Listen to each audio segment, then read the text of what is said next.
Member of Parliament Local Area Development Scheme by K. Rangkok 25 lakhs by Nay.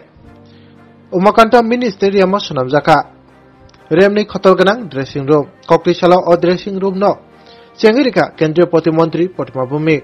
Bin Logi Manzaka, Agotala Puranigoni Mir, Tipo Mozumdar, Tripura Football Association Kasko. Pranav Shorka no Kobui.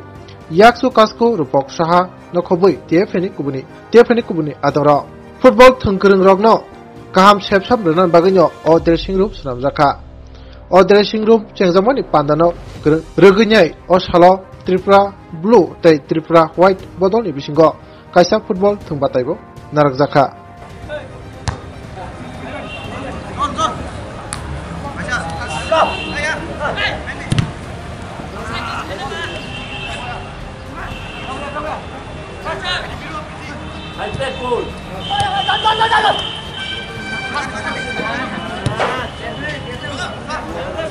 আমরা যে RCC building Umakanta mini স্টেডিয়ামে একটা dressing রুমের জন্য অমিতদা আজকে নেই, অমিত চৌধুরী এবং পার্থদা প্রণবদা ওনারা বলছেন যে আমাদের এটা হলে খুব ভালো হয়।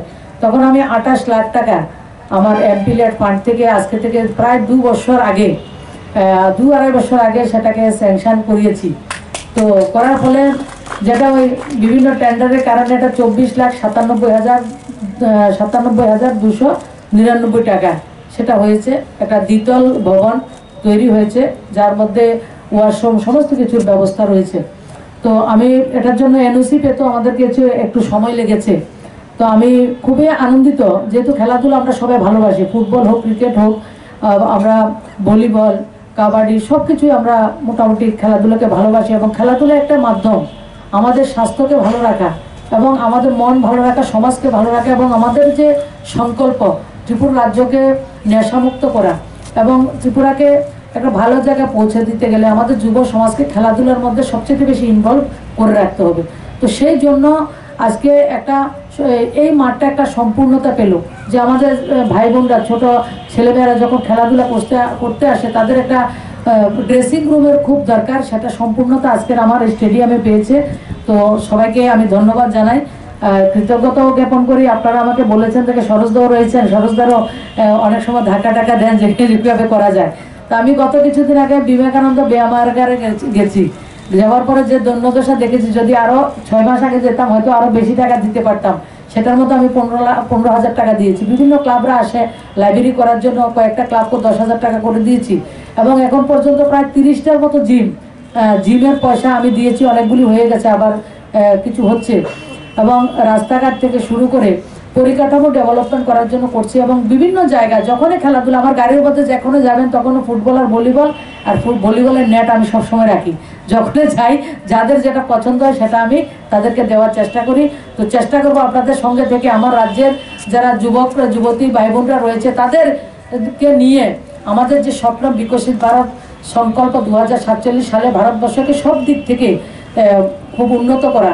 এবং যেটা আরেকটা ছোট্ট উদাহরণ দিয়ে বলছি, যারা খেলাধুলা করছো তোমরা, দীপা কর্মকার 2016 সালে সর্বানন্দ সোনোয়াল আগরতলা এসেছিলেন 2016 সালে, প্রায় জুন জুলাই হবে এই সময় এসেছিলেন।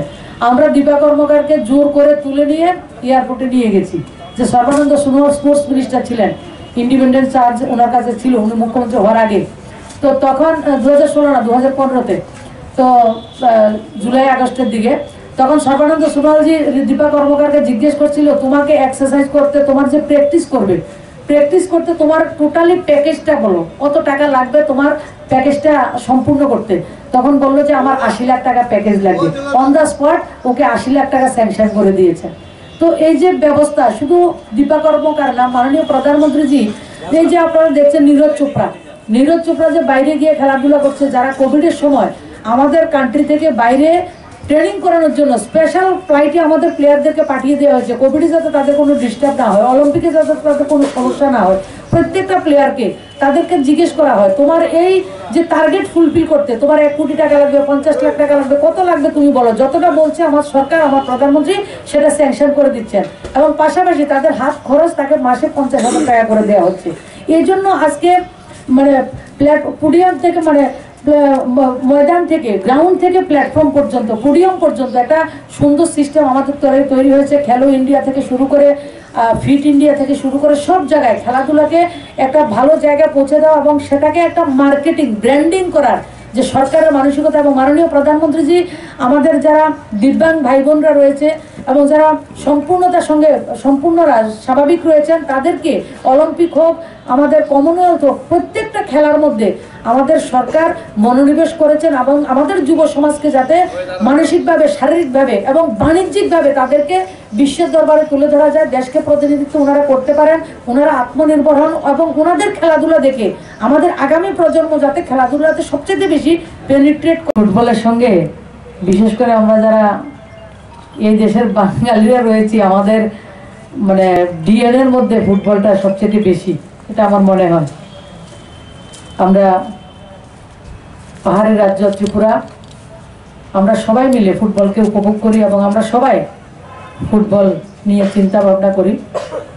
তো মাঝে মাঝে ফুটবল খেলা দেখার জন্য আসি এবং ব্যক্তিগতভাবে আপনাদেরকে আমি বলি, আমি কিন্তু ছোটবেলাটাই উমাকান্তের পাশেই কিন্তু বড় হয়েছি। আমি মেলার মাঠে মামার বাড়ি ছিল, তো আমি অনেকবার এই মাঠে আগে টিনের বেড়া ছিল, ফাঁকে টাকে দিয়ে ঢুকে আমরা ফুটবল খেলা দেখতে আসতাম। এটার প্রতি আমাদের দুর্বলতা রয়েছে।